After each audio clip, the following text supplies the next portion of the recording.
মঙ্গলরা কতজন মানুষকে হত্যা করেছে? মঙ্গল কারা? কিভাবে মঙ্গল সাম্রাজ্যের জন্ম? মঙ্গল সাম্রাজ্যের প্রতিষ্ঠাতা কে? ইতিহাসে মঙ্গলদের দুর্ধর্ষ জাতি বলা হয় কেন? চলুন মঙ্গলদের সম্পর্কে জেনে আসি।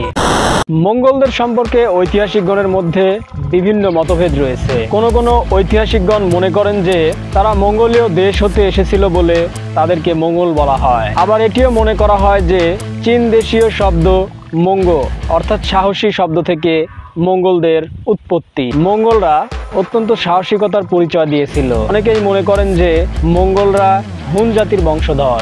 এই যাযাবর জাতিটি বিচ্ছিন্নভাবে রবি মরুভূমির উত্তর অঞ্চল থেকে আরম্ভ করে মধ্য এশিয়ার পূর্ব অংশ পর্যন্ত বিস্তীর্ণ ভূভাগ জুড়ে শতধা বিভক্ত অবস্থায় বসবাস করত।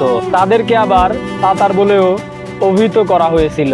এই জাতি বহুকাল পর্যন্ত মঙ্গলদের সাথে লড়াই করে অবশেষে একত্রিত হয় এবং একটি জাতিতে পরিণত হয়। তাদের নেতৃত্ব দেন চেঙ্গিস খান। ঐতিহাসিকগণ মঙ্গল জাতিকে কয়েকটি ভাগে বিভক্ত করেছেন। তা হলো নাইমাইন, কেরাইট, মেরকাইট, কৈরাইট।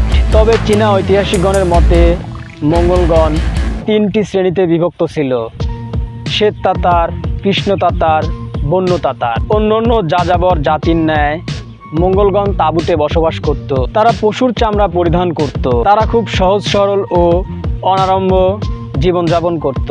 এরা পশু শিকার ও মেষ পালন করত।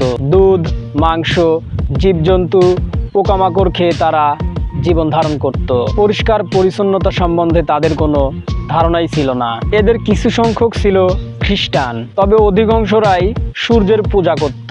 ইবনুল আসিরের বর্ণনা মতে ধর্মবিশ্বাসে তারা অধিকাংশই সূর্যের পূজা করত। বৈধ অবৈধ কোনো কিছুই তারা গ্রাহ্য করত না।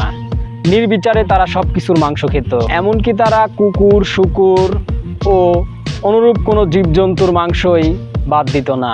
অর্থাৎ এটা হতে প্রমাণিত হয় যে মঙ্গলগণ ছিল অসভ্য যাযাবর জাতি। এটা তাদের চারিত্রিক বৈশিষ্ট্যেই পরিলক্ষিত হয়।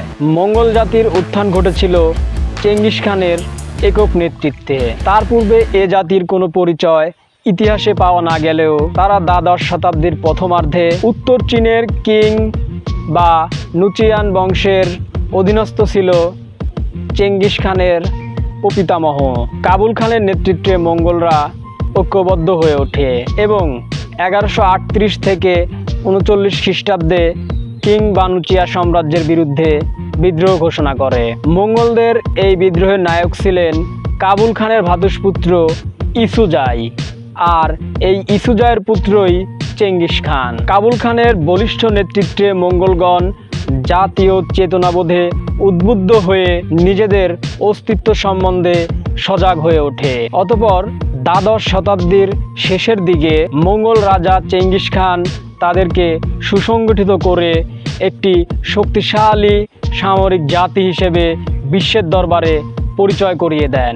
মঙ্গল রাজা চেঙ্গিস খান তাদেরকে সুসংগঠিত করে একটি শক্তিশালী সামরিক জাতি হিসেবে বিশ্বের দরবারে পরিচয় করিয়ে দেন। পরিশেষে বলা যায় যে বিশ্ব সভ্যতার ইতিহাসে মঙ্গল জাতির উত্থান একটি গুরুত্বপূর্ণ ঘটনা। তারা সভ্যতার ইতিহাসে বহুল আলোচিত একটি জাতি হিসেবে পরিচিত হয়েছে। তারা তৎকালীন সমাজ ব্যবস্থা, ধর্মীয় ভাবধারা, রাজনৈতিক অগ্রগতি এবং সভ্যতার ওপর প্রচণ্ডভাবে বিস্তার লাভ করে।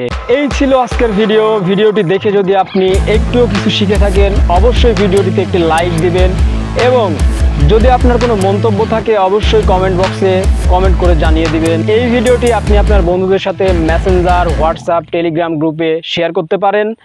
ভালো থাকবেন, সুস্থ থাকবেন। আল্লাহ হাফেজ।